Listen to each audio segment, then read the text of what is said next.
New York, Cipriani Hall, 2024. Un homme sort du bâtiment, visiblement énervé. Il vient de se faire bannir du championnat du monde de partie rapide d'échecs. La raison, sa tenue vestimentaire, ou plutôt son pantalon. Et oui, les jeans ne sont pas autorisés dans ce genre de compétition. L'homme le sait et il s'en fiche. S'ils ne veulent pas modifier leurs règles stupides, qu'ils aillent se faire voir, dira-t-il plus tard en interview. They can enforce their rules, that's fine by me, and my response is that fine, then I'm out. Like, fuck you. À peine un jour plus tard, le voici réintégré au tournoi, la fédération s'excuse publiquement et les jeans sont maintenant autorisés en compétition. Mais qui est cette personne qui peut s'offrir un retournement de veste aussi rapide en refusant de baisser son pantalon? Eh bien il s'agit de Magnus Carlsen, quintuple champion du monde, numéro 1 mondial au classement Elo et surtout considéré comme une légende vivante de son sport. Vous l'aurez compris, aujourd'hui on retrace l'histoire d'un gamin norvégien issu de l'un des pays les moins familiers avec les échecs qui a pourtant réussi à se hisser au sommet de sa discipline et à devenir le meilleur incontesté. Voici l'histoire de Magnus Carlsen.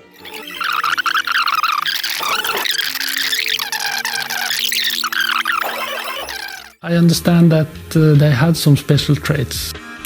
And clearly Magnus, he was into concentrating for hours at a time. Nous sommes en 1990. Les États-Unis et l'URSS se dirigent vers la fin de la guerre froide, les Américains interviennent pour la première fois dans le Golfe et Nelson Mandela sort enfin de prison. Mais nous, ce qui nous intéresse, c'est le 30 novembre de cette année-là, où, dans la petite ville de Tønsberg en Norvège, naît un enfant pas comme les autres. Ce garçon, c'est Sven Magnus Eugen Carlsen. Sa mère est ingénieure en chimie, tandis que son père est consultant informatique, autant dire que le petit Magnus ne manque de rien. Mieux encore, issu d'une fratrie de 3 sœurs, il ne s'ennuie pas une seule seconde car il passe la journée à jouer avec elles. En somme, une enfance qui semble heureuse et surtout banale. Mais derrière les apparences, les parents de Magnus se rendent compte d'une chose, leur fils est un surdoué. D'abord, il est capable de se concentrer de longues heures durant sur une seule et même activité, à l'époque les jeux de Lego ou de puzzle. Mais surtout, il a une mémoire phénoménale. Il est par exemple capable de retenir le nom de l'ensemble des pays du monde, ainsi que leur drapeau, à l'âge de 4 ans. Encore mieux, il peut identifier l'ensemble des municipalités norvégiennes qui sont au nombre de 356. Fréquemment, il demande même à ses parents de lui faire des quiz pour tester ses capacités intellectuelles. C'est pour cette raison que son père, Henrik Albert Carlsen, décide vers ses 5 ans de lui apprendre les échecs.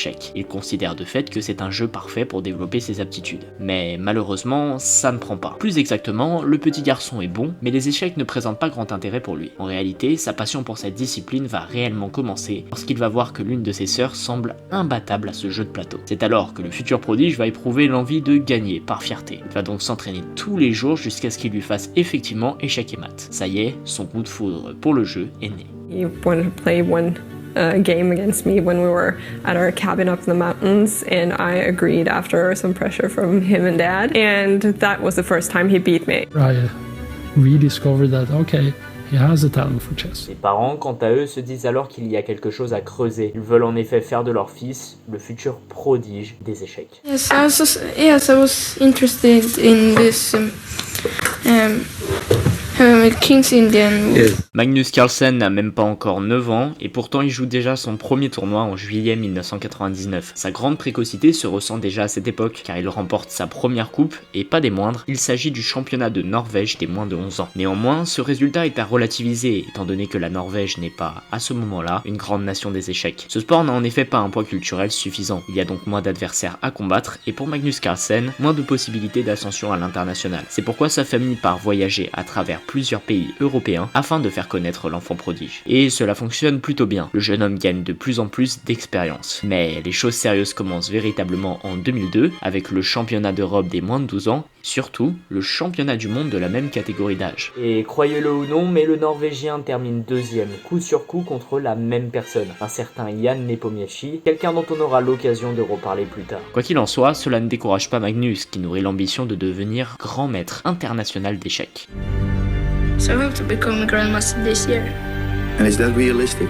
Yes, I think quite realistic. Laissez-moi vous expliquer ce dont il s'agit. Il y a 4 titres officiels que l'on peut obtenir en tant que joueur d'échecs. Les 3 premiers, candidat maître, maître FIDE et maître international, s'obtiennent avec respectivement 2200, 2300 et 2400 points au classement Elo. Il s'agit d'un classement qui attribue des points en fonction du niveau des joueurs, c'est-à-dire en fonction des parties qu'ils ont gagnées, qui ont débouché sur un nul ou qu'ils ont perdu. Mais pour atteindre le statut ultime de grand maître international, c'est une toute autre histoire. En effet, en plus des 200 points supplémentaires, Angleterre, le futur GM, comme on les appelle, doit valider 3 normes, c'est-à-dire 3 tournois différents, et ce n'est pas une mince affaire. Pourtant, Magnus semble brûler les étapes dont il gravit rapidement les échelons entre 2003 et 2004. 3 événements déterminants venant construire sa légende à un âge pourtant précoce. Premièrement, il remporte le tournoi C de la prestigieuse compétition Tata Steel. Cette victoire en fait une jeune célébrité, avec notamment cet article du Washington Post qui le surnomme le Mozart des échecs. Rien que ça. Ensuite, c'est au tournoi 6e Open International à Dubaï qu'il obtient le titre de grand maître à l'âge délirant de 13 ans, 4 mois et 27 jours. Et tenez-vous bien parce qu'à cette époque, il n'est même pas le plus jeune grand maître de l'histoire. En fait, ce titre revient à l'Ukrainien Sergei Karyakin, qu'il a obtenu à l'âge délirant de 12 ans et 7 mois. Il n'y a plus de limite. Toujours est-il que Magnus est considéré à cette époque comme le futur des échecs, et un événement majeur va venir confirmer cet état de fait. Toujours en 2004, un mois plus tôt, lors d'une compétition de Blitz en Islande, Magnus Carlsen va affronter une légende du sport. En effet, il se retrouve désormais nez à nez avec Garry Kasparov, numéro 1 mondial et champion du monde de 1985 à 2000, l'homme que seul le super ordinateur Deep Blue a réussi à vaincre à la fin du siècle dernier. Et il parvient à arracher un nul, un exploit salué largement par les médias. Bon, certes, cette année 2004 ne fut pas parfaite, Magnus ayant perdu le championnat du monde au temps sur une partie de Blitz justement, mais elle a permis véritablement au jeune prodige de se révéler sur la scène des échecs et de se frotter au haut niveau. Maintenant, fini de jouer, bienvenue dans la cour des grands. I feel certain that I have the potential to be number one for many years, and I'll do everything to work towards that goal.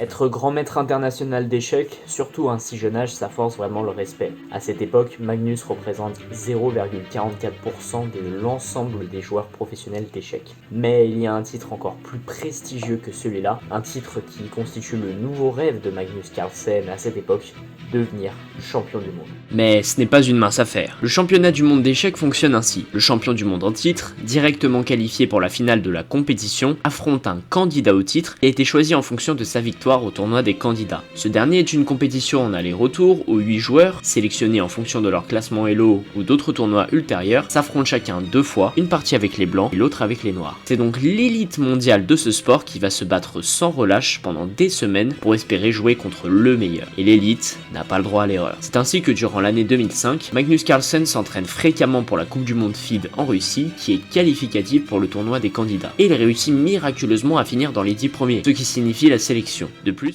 fait d'armes notable, cela fait de lui le plus jeune candidat au championnat du monde de tous les temps et la meilleure performance pour un Norvégien. Magnus continue son ascension en devenant enfin champion de son pays après avoir été battu coup sur coup 2 années de suite. On peut donc dire que le chemin vers le titre ultime vient de se raccourcir. Et pourtant, alors que sa progression semble inarrêtable, le Norvégien va faire une performance catastrophique au Tata Steel de 2007 en terminant 13e sur 14. Et comme si cela ne suffisait pas, Magnus va subir un nouveau coup dur en étant éliminé du tournoi des candidats dès les 8e de finale contre l'américain Levon Aronian en partie blitz. On remarque alors que même si son niveau augmente d'année en année, étant en 2008 le 2e joueur au classement Elo, Carlsen a encore beaucoup de mal à faire la différence dans les parties décisives. En effet, si on ne peut pas lui enlever plusieurs victoires durant ces années-là, ses défaites en finale du tournoi de Bienne, de Bilbao ou encore Dortmund en 2009 montrent bien une difficulté à conclure. La pression de la dernière ligne droite est trop forte. À ce moment-là, freiné dans ses ambitions mais ayant toujours la volonté d'accéder au titre ultime, Magnus Carlsen va recevoir un petit coup de pouce de quelqu'un dont on a déjà parlé.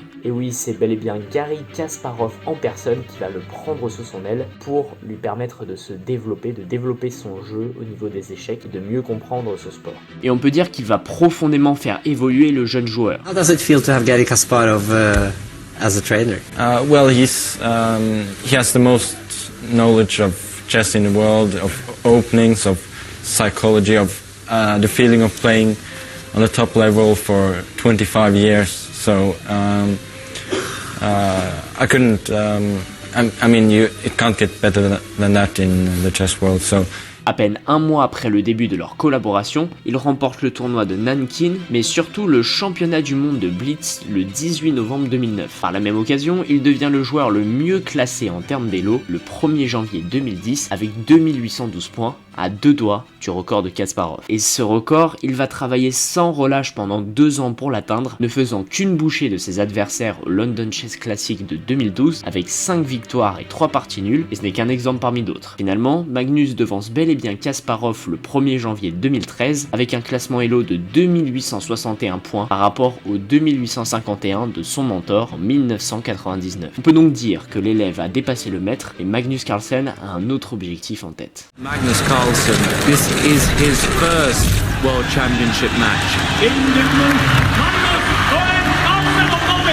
Ça y est, après tant d'attentes, Magnus Carlsen dispute enfin le tournoi des candidats en mars 2013 à Londres, synonyme de qualification pour défier l'actuel champion du monde. Et dès le début, on sent que la pression pourrait avoir raison de Magnus avec un nul contre Aronian. Mais il ne se dégonfle pas et réussit à battre coup sur coup Boris Gelfand. De retour dans la course, le Norvégien est au coude à coude avec Vladimir Kramnik et après plusieurs parties nulles, le jeune prodige a l'occasion de creuser l'écart lors de son match contre un certain Peter Svidler, alors 3e. Mais comme nous l'avons dit précédemment, Magnus était impressionné par l'enjeu et la couverture médiatique très large de l'événement, c'est peut-être cela qui enclenche sa défaite face aux Russes.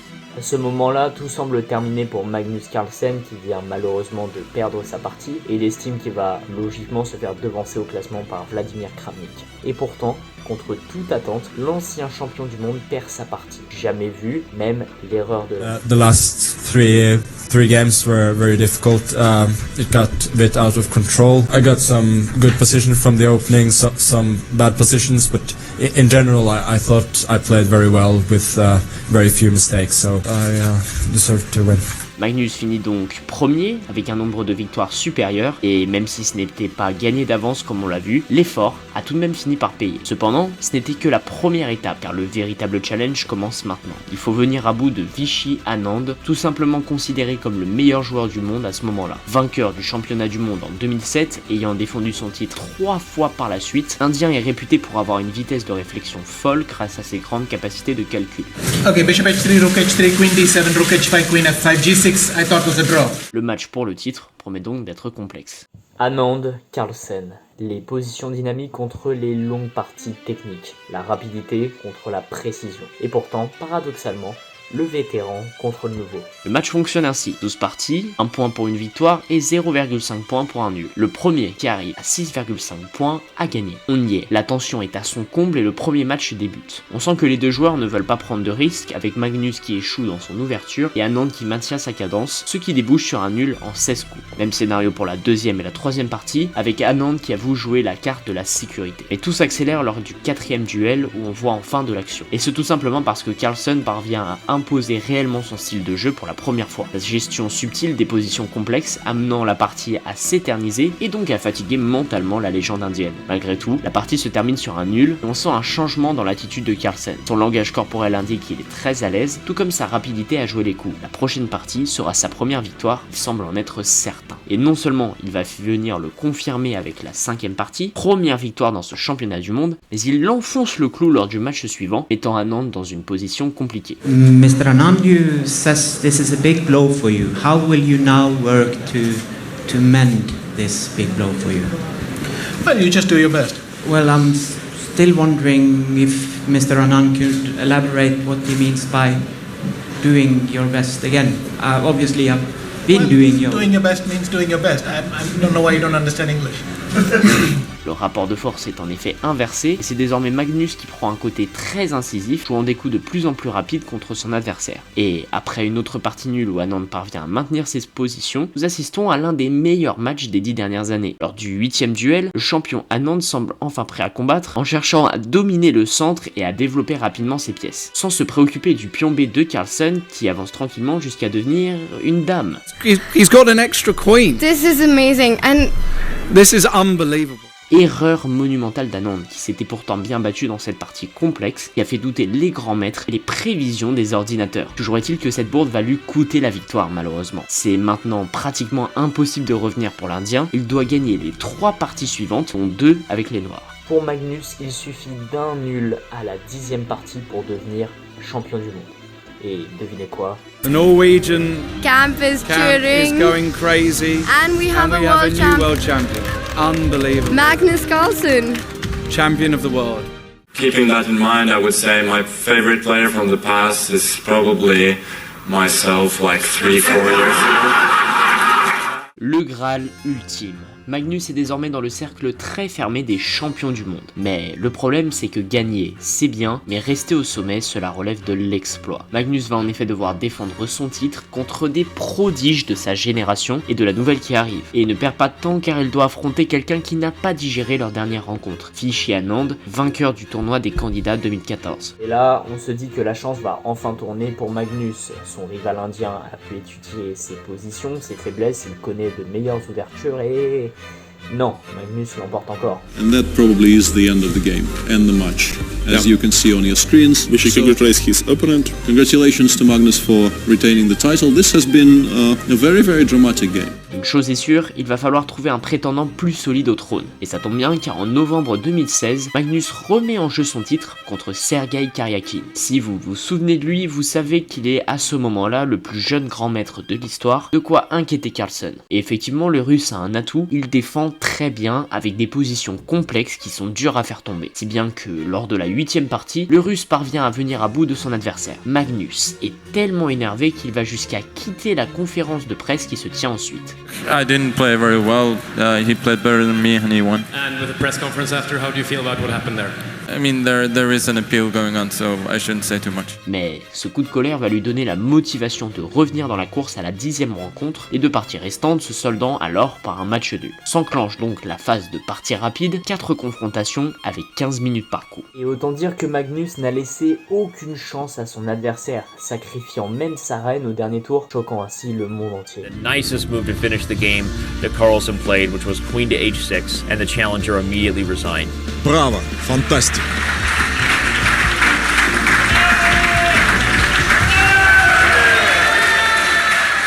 C'est officiel, le Norvégien conserve son titre. Et la question que tout le monde se pose est, est-ce qu'il y a quelqu'un dans le monde des échecs qui va pouvoir battre Magnus? Est-il invincible? Eh bien, il y en a un qui n'est pas de cet avis. Un jeune prodige qui gravit depuis quelques années les échelons et qui compte bien ne faire qu'une bouchée de celui qui trône au sommet depuis maintenant 5 ans. Il a 26 ans et est pourtant déjà champion des États-Unis, 2ème au classement Elo et challenger du Norvégien en cette année 2018. Il s'appelle Fabiano Caruana et on peut dire qu'il n'a pas sa langue dans sa poche. Does the victory here mean anything as far as London is concerned?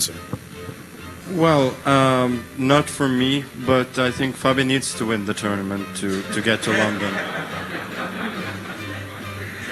Being the Grand Chess Tour final, not the World Championship final.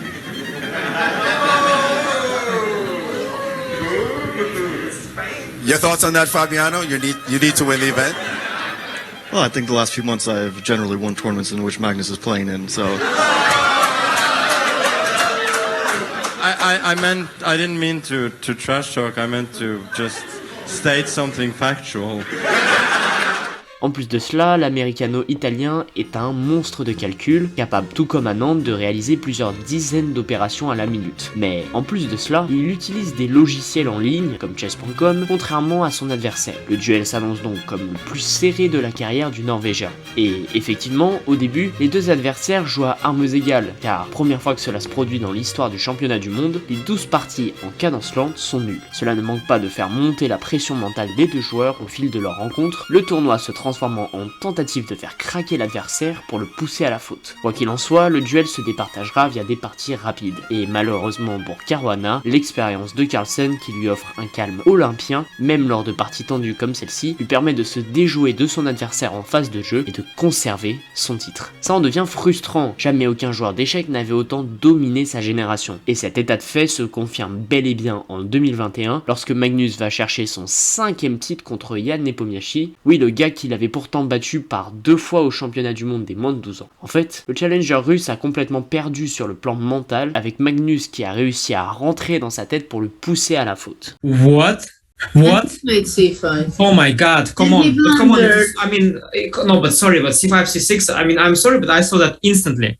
Is he nuts? Près de 10 ans d'hégémonie sur le monde des échecs, près de 10 ans de succès qui ont fait passer cette discipline du côté du grand public, Magnus a tout ce qu'il a toujours voulu, et maintenant. I am not motivated to play another match. Comme dit précédemment, Magnus a pour ainsi dire fini le jeu, et à partir des années 2020, il fait souvent part de sa lassitude de cette discipline. Certes, il y a toujours des records presque impossibles à atteindre qui l'intéressent comme le palier des 2900 Elo. Il faut savoir qu'aucun joueur dans l'histoire des échecs n'est parvenu à ce niveau. Magnus lui-même en a été le plus proche lorsqu'il a atteint les 2872 Elo en mai 2014. À ce moment-là, tout le monde pensait qu'il allait franchir le palier symbolique, mais en réalité, le système de partie étant très sévère avec les meilleurs joueurs en termes d'Elo, une victoire représentant environ 3,5 points contre moins 6,5 points en cas de défaite, cela n'est pas arrivé. Mais après avoir perdu pas mal d'Elo de 2015 à 2017, Magnus retente le coup une bonne fois pour toutes et enchaîne, tenez-vous bien, 125 parties classiques sans défaite. 2 ans de performance hors du commun, ce qui le ramène à son record de 2014. Malheureusement, il échoue une fois de plus à cause du contexte sanitaire compliqué en 2020 et dit ses adieux à son rêve des 2900 Elo, se sachant sur le déclin. Et sans possibilité d'être meilleur qu'hier, ni de trouver de nouveaux challenges en affrontant des joueurs plus forts que lui, puisque on dirait qu'il n'y en a pas, Magnus se lasse inévitablement des échecs. Et l'exemple le plus parlant est sa décision de juin 2022 après l'annonce que Jan Nepomniachtchi a remporté à nouveau le tournoi des candidats de cette année, impliquant une revanche. En fait, Magnus avait dit qu'il jouerait son titre si, et seulement si, l'actuel prodige français arrivait en finale, car selon lui, ce serait trop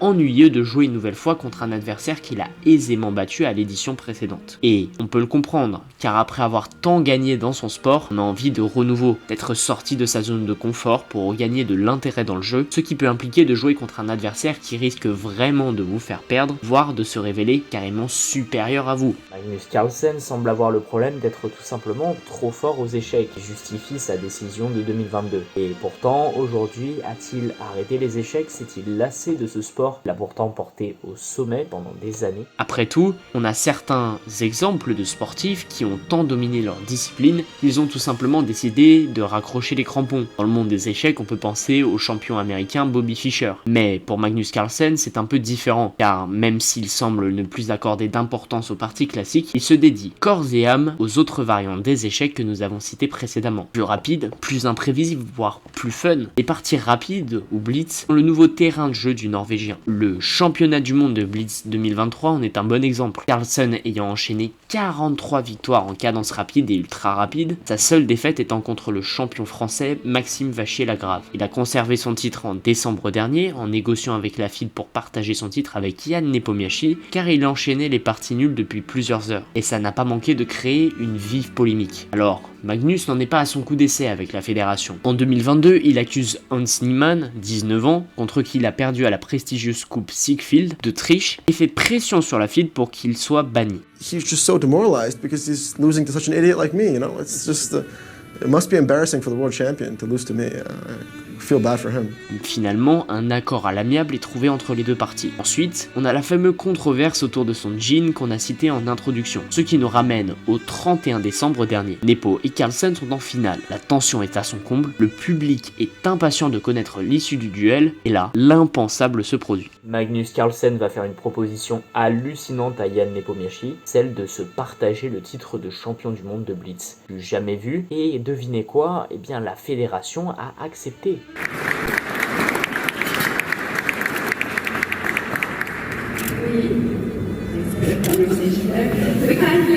Cela nous montre une facette un peu plus sombre de Magnus Carlsen, surtout dans les années récentes. Certes, certains de ses contentieux avec la FIDE sont justifiés, montrant clairement une volonté de faire évoluer un sport parfois trop élitiste ou archaïque. Autant, il s'agit là d'un doigt d'honneur aux fans qui attendaient une vraie finale de championnat du monde. Tout cela par lassitude apparente du jeu.